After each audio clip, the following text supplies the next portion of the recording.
medyo videoing ko rin para sa ganun na i-post naman natin doon sa ating pong internet.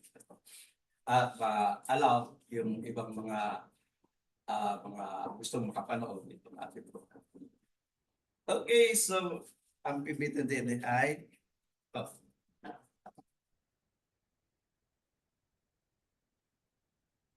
okay. Ang bilis naman. Lumampas. Ayan, nandito po tayo sa ayaw naman ito gumanay sa akin. Ayan. Nandito po tayo sa 1 Corinthians chapter 15 at nandito na po tayo sa chapter 2, no? Dahil medyo mahaba ito at dalawa yung question na sinasagot ni Apostol Pablo. Dalawa yung problems na sinasagot ni Apostol Pablo about this issue na tungkol sa resurrection.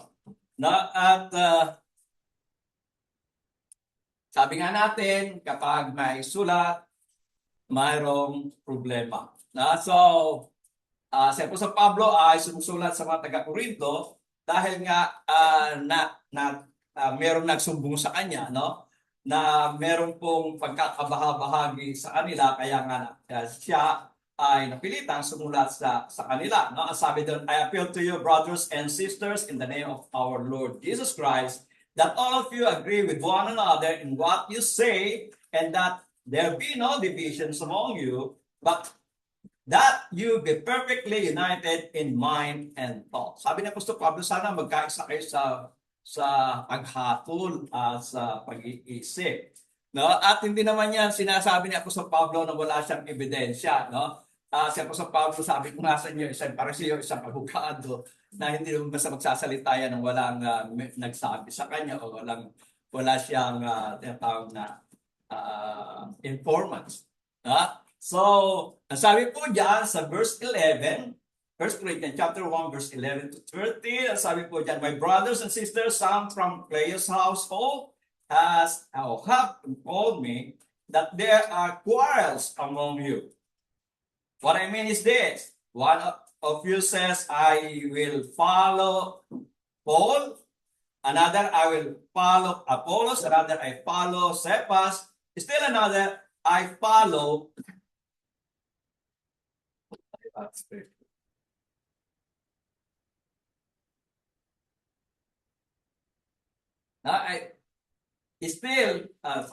I follow Christ is talagang may pating record ko hindi na record. Okay. Was Paul crucified for you? You were baptized in the name of Paul. Sabi doon, So, yan po yung problema. Sa ngayon, nandito po tayo sa chapter 15 na kung saan ay tinatalakay ni Apostol Pablo, nung pinaliliwanag ni Apostol Pablo yung reality nung tinatawag na resurrection. So dito po tayo pupunta doon sa pagpapaliwanag ni Apostol Pablo dito sa resurrection. At dahil nga merong mga tao, bago pa niya isinulat ito, bago doon sa panahon pa ng ating Panginoon Kristo, ay talaga namang meron ng mga taong hindi naniniwala na may pagkabuhay na magmuli. Ang sabi po dyan, for the Pharisees says that there is no resurrection, neither angel nor spirit, but the prophecies confess both. Diyan po yung sa Acts chapter 23 verse 8. Doon po sa Matthew chapter 22 verse 23, sinabi rin dyan, yung mga Sadducees, hindi siya naniniwala sa resurrection. Doon sa Mark chapter 12 verse 18, sinasabi rin dyan na yung mga Sadducees ay hindi na talaga naniniwala sa resurrection. So may mga tao hindi naniniwala sa resurrection. At yung mga taga-Corinto, mayroong mga tao doon o mga Kristiyano doon na hindi naniniwala sa resurrection. Okay. So, pansinin niyo po, si Apostol Pablo, nung nakaharap kay Haring Agrippa, one of the heralds, na nakaharap ni Apostol Pablo, siya ay humaharap para hatulan. Siya ay nasa korte ni Agrippa, at ito yung kanyang sinabi nung nakakaharap niyang si Haring Agrippa. Sabi, ngayon nakatayo ako upang hatulan dahil sa pag-asa na ginawa ng Diyos sa aming mga magulang. Okay? At ang sabi niya, dahil sa pangakong ito'y ang aming 12 angkan ay buong pusong nagsisipaglingkod sa Diyos gabi't araw na inaasang kakamtin. At tungkol sa pag-asang ito, sabi doon, at tungkol sa pag-asang ito, ako'y isinasakdal ng mga Hudyo o hari. So makikita natin, si Apostol Pablo, ito yung dahilan kung bakit siya nasasakdal. Sabi niya, ito yung pag-asa, ipinangako sa mga magulang eh. Katunayan ngayon, 12 angka, naglilingkod sa Diyos, araw at gabi, para lang nakamtan ito eh. Ngayon, ano itong pag-asang ito na sinasabi ng Apostol Pablo kay Haring Agripa?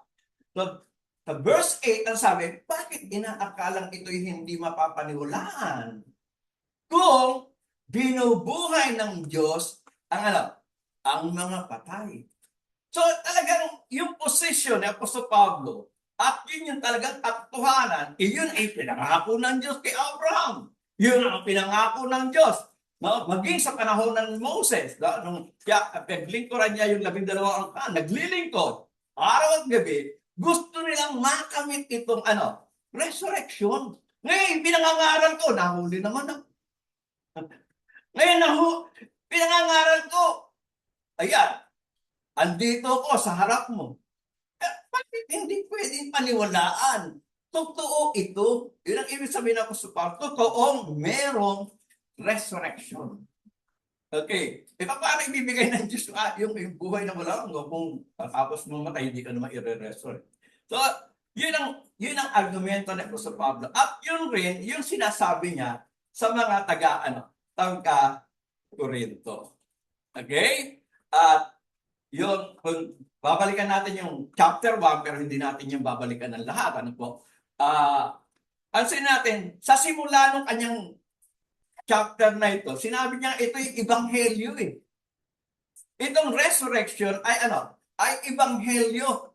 At ang katunayan, ang ating Panginoon sa Kristo ay namatay, inilibing, nabuhay dahil sa kasulatan. At sabi niya nga, hindi ito kasinungalingan sapagkat merong 500 na witnesses na maging sa panahon ngayon, 57 AD, mayroon pang mga buhay na pwedeng tanungin sa pangyayaring ito. Na ating Panginoon Kristo ay nabuhay na magmuli.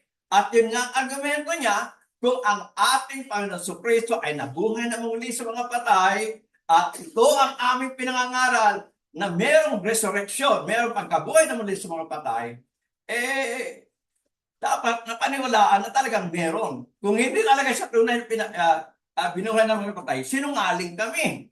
Yun ang sabi ni Apostol Pablo at yun ang matutungayan natin sa sunod-sunod natin babasahin. Sabi ko dito ay ganito. But if it is preached that Christ has been raised from the dead, di ba ito yung aming pinangangaral? At kung ito yung aming pinangangaral, how can someone say that there is no resurrection of the dead? At 13 ang sabi, if there is no resurrection of the dead, then not even Christ has been raised. And if Christ has been raised, our preaching is useless, and so is your faith. Diba? Kung wala talagang pagkabuhay ng muli sa mga patay. Kung hindi binuhay ang ating Panginoon Kristo. Verse 15, more than that, we are then found to be false witnesses about God. For we have testified about God that He raised Christ from the dead, but He did not raise Him if in fact the dead are not raised. Makita na yung argumento niya, kung walang pagkabuhay ng muli, bakit binuhay si Kristo? At kung pinangangaral namin, binuhay ng muli ang ating Panginoon Kristo, hindi naman pala binuhay. Yan yung sinasabi niya, yung ina-argumento niya eh. Yung iba naniniwala, hindi talagang binuhay ang ating Panginoon Kristo, pero talagang merong patunay na talagang ang ating Panginoong Kristo ay binuhay. At dahil sa binuhay ang ating Panginoong Kristo, merong pag-asa tayo na mga followers niya na tayo ay muling bubuhayin sa mga patay. Okay, 16, sabi, For if the dead are not raised, kung ang mga patay ay hindi muling binubuhay, then Christ has not been raised either. Di ba? And if Christ has not been raised, your faith is futile. You are still in your sins. Sabi ng Apostol Pablo. Okay, verse 18, sabi doon, then those also have fallen asleep in Christ are lost. Yung mga namatay, wala. Patay na sila. Wala nang pag-asa. Hindi naman pala nabubuhay na muli sa mga patay. Di ba? Wala nang pag-asa yun. So, 19 sabi, if only for this life we have hope in Christ, we are of all people mostly pitied, but Christ has indeed been raised from the dead, the fruit and first fruit of those who have fallen asleep. So sabi niya, kung hindi talaga binubuhay ang if only for this life, no? Dito tayo umaasa, pag wala naman pala buhay na muli sa mga patay. Eh tayo na pinakakawawa, bakit? Kinontrol natin ang sarili. Yung iba, may mga kaleta. Di ba? Eh kinontrol natin ang sarili, tayo pinakawawa. Diba? Hindi natin na-enjoy yung buhay natin dito. Ito na lang pala ang buhay. Pero dahil nga sumaasa tayo na may pagkabuhay na maguli sa mga patay, kontrolado ang ating sarili na mas piliin natin ang gumawa ng mabuti kaysa gumawa ng masama. Mas piliin natin ang katotohanan kaysa sa kasinungalingan.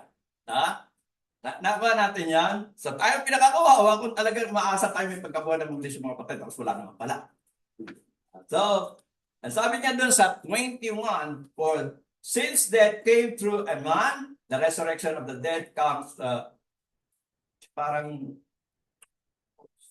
okay, sabi niya, parang lumampas tayo. Okay. Okay, for since death came through a man, the resurrection of the dead comes also through a man. For as in Adam, all die, so Christ also will make alive. But it's in turn Christ, the first fruit, then when he comes, those who belong to him. Hindi ko nasusundan. Okay, now if there is no resurrection, and sabi niya, what will those do who are baptized for the dead? If the dead are not raised at all, why are people baptized for them? So, hindi ito practice nila. Pero may nagpa-practice nito. Kasi sabi niya po sa Pablo, bakit may nagpapabaptize para sa kamag-anak niya? No? Diba? Kung talagang hindi naman binubuhay ang mga patay. No? So, sayang lang yung ginagawa nila. Pero ito ay hindi practice ng mga apostol. Okay, so, punta tayo doon sa chapter 2, ay sa part 2, na kung saan dito sa part 1, nasagot na sa Pablo yung reality na ng resurrection. Ngayon, pupunta tayo sa part 2, dito ay sasagutin niya naman another problem na hindi matanggap ng mga tao. At sinasabi nila, totoo bang mayroong resurrection? Paano sila i-resurrect? Anong anyo ng katawan ang kanilang tataglayin kapag sila ay na-resurrect? Sa verse 35, sabi ko doon, ganito, but someone will ask, how are the dead raised? With what kind of body will they come from? So, ito naman yung panibagong question. Ito na panibagong problema ng mga taga-Corinto. Una, hindi sila naniniwala sa may mga hindi naniniwala sa resurrection. Pero pinatunayan ako sa Pablo, mayroong resurrection. Pero ito naman, nagka-question. Kung talagang may resurrection, paano bubuhayin ng Diyos ang mga patay? Anong itsura nila? Si brother mo, pag namatay, ni-resurrect, ganito rin pa kaya ang kanyang itsura?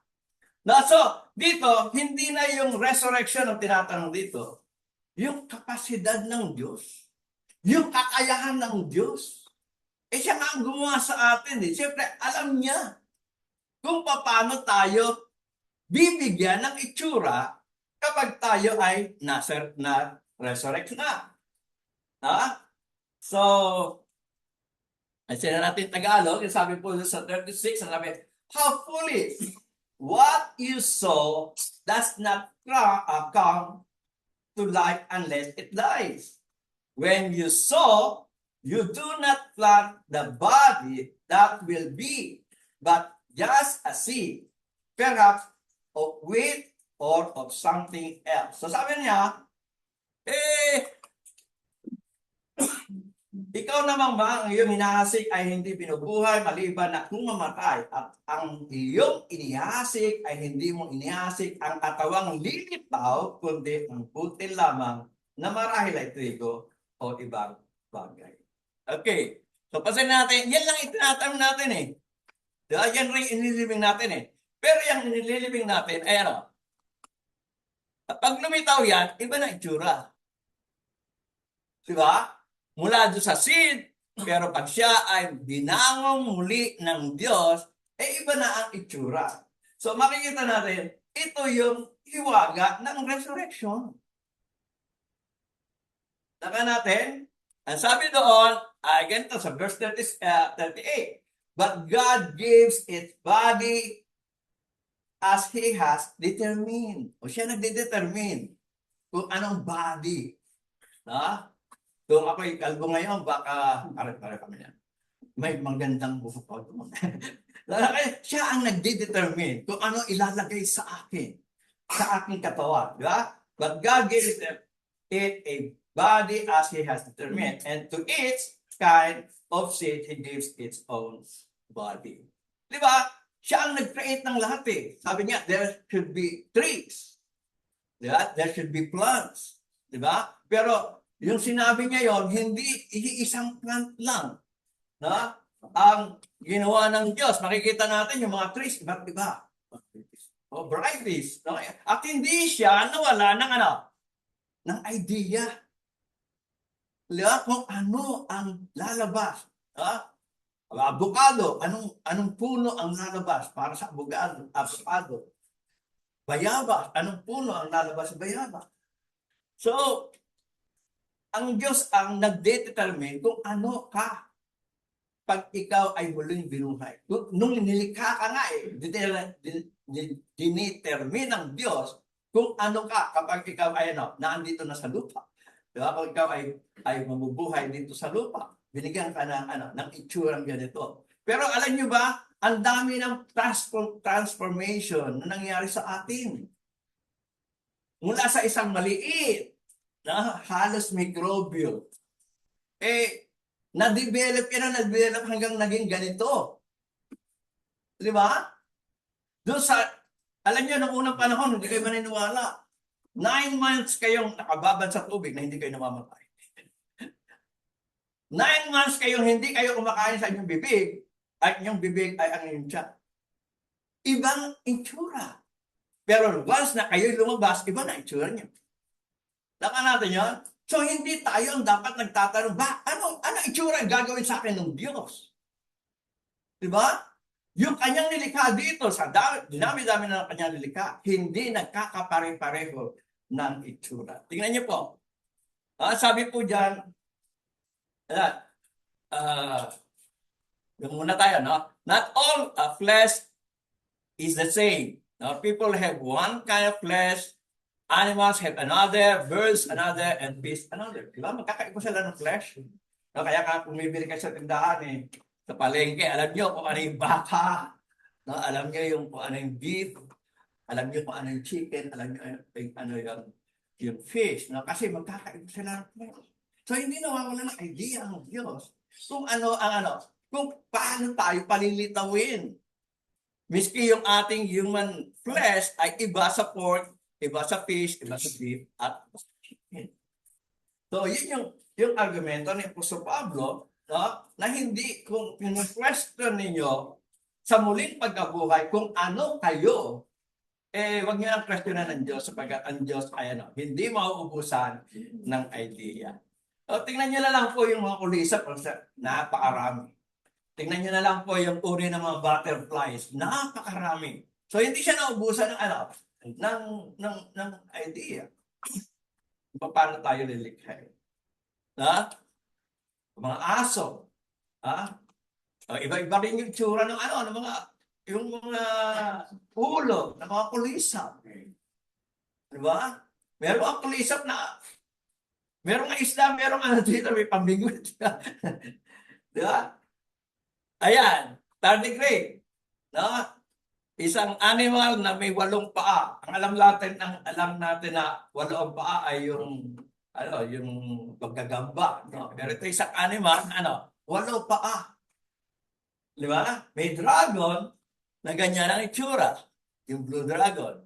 So hindi mawawala ng idea ang Diyos kung paano kung paano niya tayo bibigyan ng itsura sa ating pagkabuhay na magpuli. So, verse 40 and 7, there are also heavenly bodies, there are earthly bodies, but the splendor of the heavenly bodies is one kind, and the splendor of the earthly bodies is another.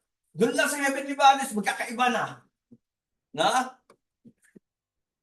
Sabi doon, the sun has one kind of splendor, the moon another, and the stars another. And the stars differ from star in splendor. Katunayan, sabi mga scientists, ang mga star may iba't ibang tunog. At kung yung pakikinggan ng Diyos, ikala mo, tumutugtog ang orchestra kapag pinakikinggan niya ng Diyos. Sapagkat iba-iba ang tunog ng iba't ibang star. Ilan ang stars sa universe? Nagawa natin yan? Tingnan niyo po yung ating araw. At tingnan niyo po yung ating earth. Napakaliit. Sabi nila, wala raw impyerno. Yung araw, impyerno na yan eh. Ano ibig sabihin ng impyerno? Lumanaglamlam na apoy. Yan ay isang bolang apoy. At tayo, andun lang tayo, napakaliit, isang alikabok lang tayo sa Kung ikukumpara natin, kung ganyan lang kalaki yung araw, ganun lang kalaki ang earth. Gaano kalaki ang araw? Gaano na tayo kalaki? Natin yan? At yan ay ginawa ng Diyos. At ang araw po ay nasa medium size lang. Ayun nga, liit nga ng araw doon di ba? Pero makikita natin, meron pang malalaki, dambuhalang stars na ginawa ang Diyos. Yung Betelgeuse, at yung Antares ay malalaking stars na kayang pumasok ang libo-libong solar system natin sa mga yan at masusunod. So makikita natin, hindi naubusan ng Diyos ng kanyang idea, ng kanyang paglilikha. Okay? Sa lahat ng bagay.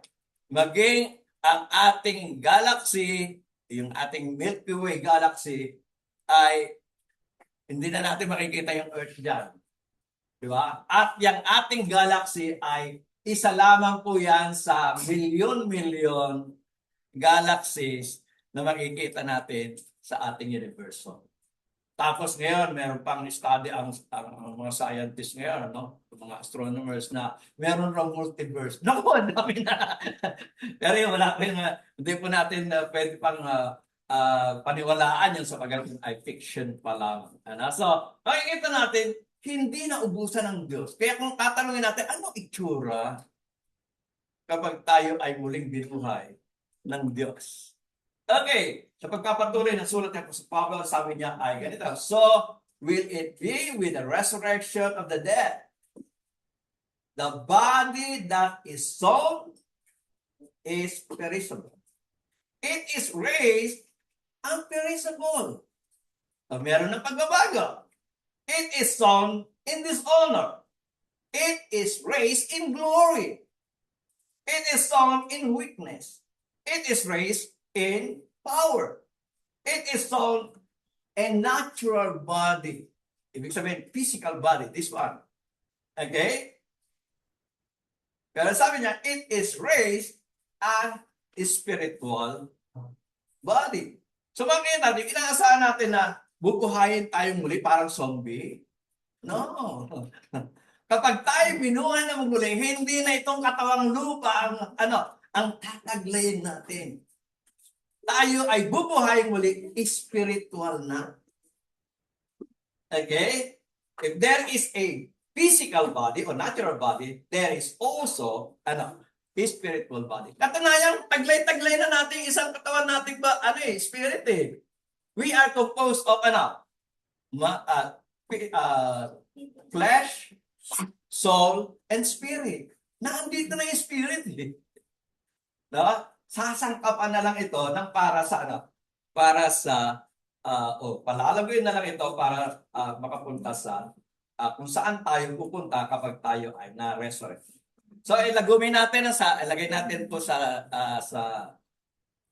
table na makikita natin yung resurrection from the dead na ito ay inilibing, perishable, dishonor, weakness at nasa in our body, pero kapag ito ay na-raise na, ito ay imperishable na, nasa glorious body na, nasa power na, at nasa spiritual body na.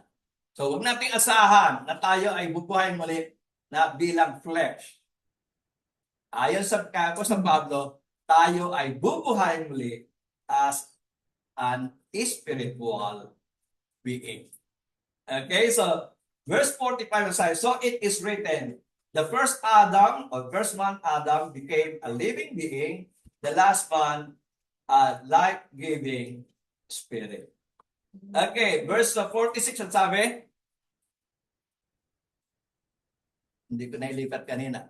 Okay, so the spirit did not come first, but the natural, and after that, the spiritual. So, hindi tayo nagpasimula na spiritual, tayo ay nagpasimula physical, pero after that, tayo ay magiging spiritual. Okay. Sabi diyan sa verse 47, the first man was of the dust of the earth. The second man is of heaven. Okay? Naka natin yan? So, kapag tayo na-resurrect, we are doon sa heaven. Maninirahan. Kaya tayo may physical body because we are living here on earth. We are earthlings. Okay? Pero pagkatawag ng aliens na tayo, ayan na, aliens na naman. Ibig sabihin, hindi na tayo earthlings. Okay? Pag tayo ay muling binuhay. Okay. Kasi na natin yung English, ay Tagalog. Sabi, as was the earthly man, so also those who are of the earth. And as of the heavenly man, so also are those who are of heaven. So, yan yung Tagalog niya. Sabi niya, kung ang ukol sa lupa, ito yon, ay gayon din naman sila mga taga-lupa. At kung ano ang ukol sa langit, gayon din naman sila mga taga-langit. At kung tayo ay ukol na sa langit after our resurrection, natural, ang katawan natin ay hindi na katawang lupa, kundi ito ay katawang panlangit na. Kaya nga, imperishable na eh. Diba? Nakuha natin? Nabubulok dati, ngayon hindi na nagbubulok. Okay? Hindi na namamatay. Okay? So, ang sabi doon sa 49, sabi, just as we have borne the image of the earthly man. Diba yun? Doon tayo ginawa ng Diyos. So, as we bear the image of the heavenly man. Nakuha natin yan? In our resurrection, hindi na ako ito. Kundi yung aking spiritual na katawan na panglangit. Kung tayo dadalhin sa langit, natural, dadalhin tayo sa langit na may katawang panglangit. At dahil tayo dinala dito sa lupa, di ba? Binigyan tayo ng katawang panglupa. Pero tayo namatay, pagtapos tayo ng mabuhay muli, bibigyan tayo ng katawang panglangit. The verse 15, sabi, I declare to you, brothers and sisters, that flesh and blood cannot inherit the kingdom of God. So yan, sinabi niya na, hindi natin to dadalhin. Once we enter the kingdom, hindi na ito ang dadalhin natin. Okay? Kaya nga tawag natin sa pag namatay na remains. Labi. Tapos, pag dinidescribe natin yung bangkay, yumao na siya. Bakit na siya yumao? Iniwan niya na yan kasi ang katawang bibigay sa kanya ng Diyos ay hindi na katawang panglupa, kundi katawang panglupa. Nanakuha natin yan? Kaya kung tayo ay pupunta sa kingdom of God, then we should live this tabernacle. Kasi meron tayong bagong tabernacle doon sa langit. So, 51 sabi, listen, I tell you a mystery.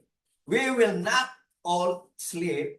Ibig sabihin, hindi tayo mamamatay lahat, but we will all be changed. Kung hindi man tayo mamatay lahat, pero yung hindi namatay, babaguhin din naman.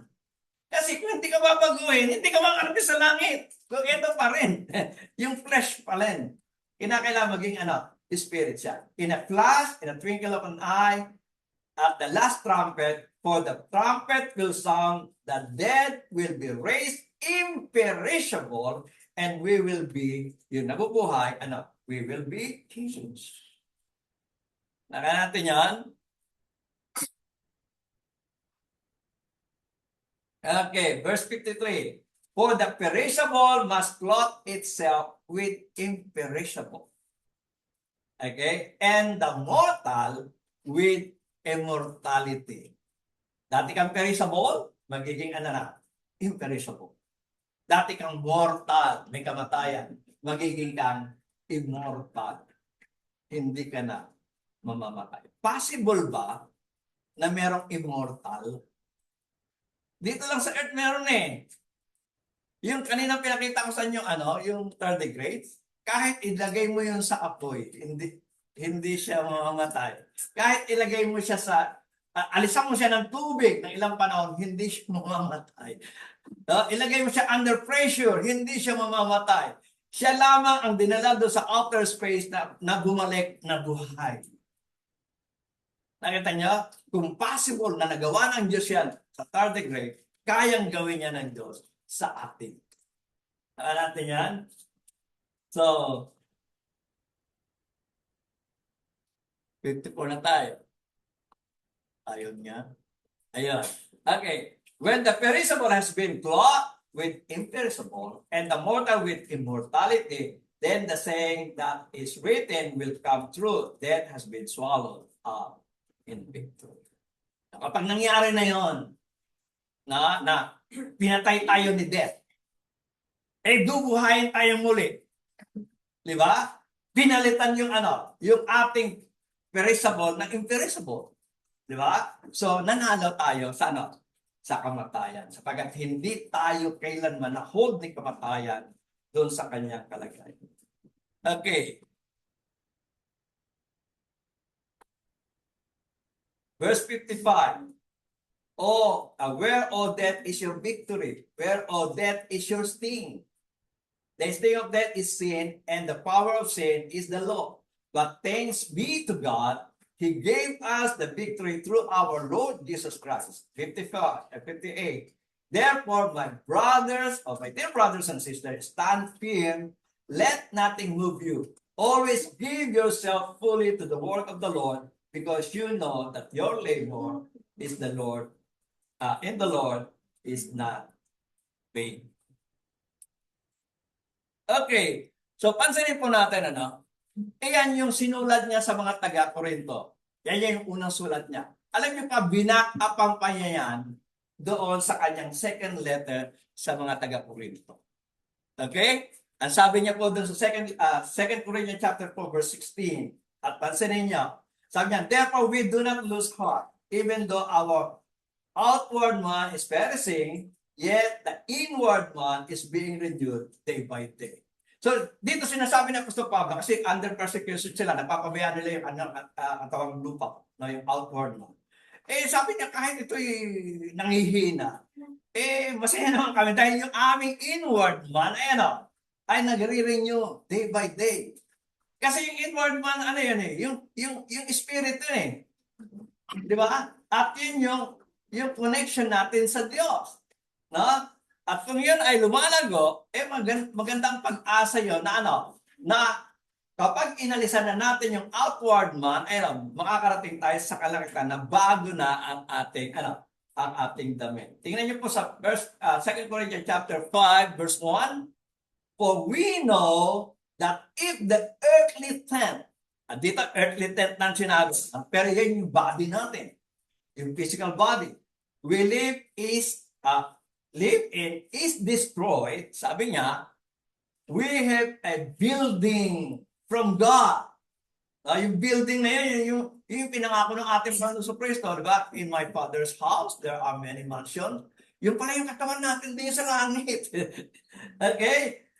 An eternal house in heaven, not built by human hand. Yung ipinapangako ng ating Panginoon sa Kristo, I will go there and prepare a place for you. Yung pala yung eternal house natin in heaven, yung katawan nating tataglayin doon sa langit.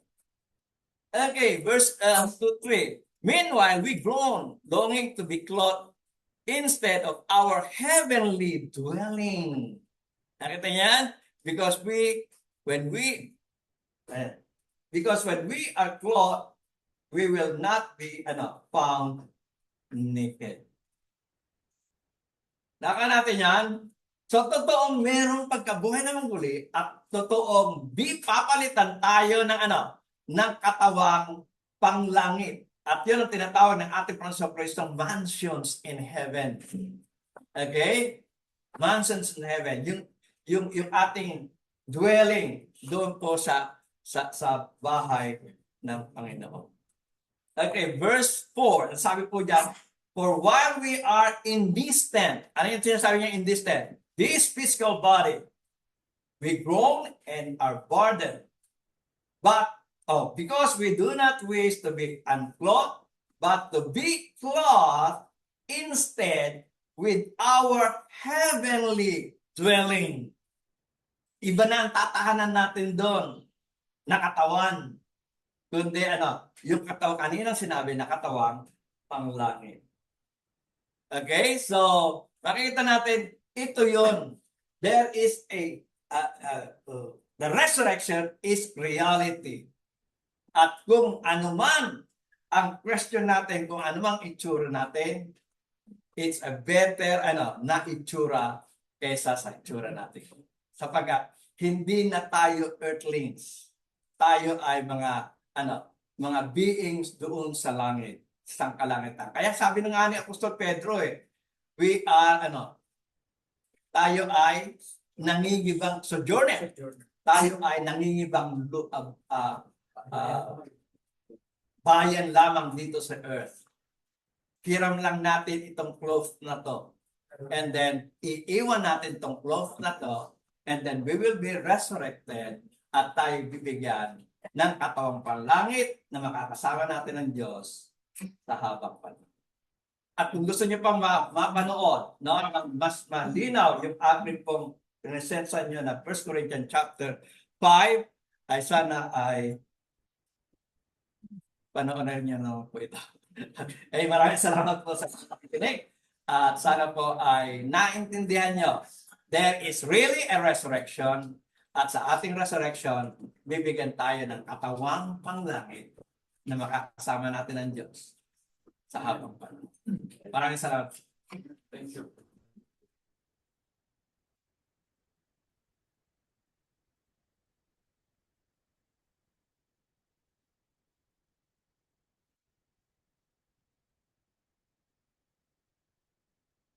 So, open na rin po sa page 288. Verse 7. A dreadful night before its death. Ready? See. The dreadful night before its death. They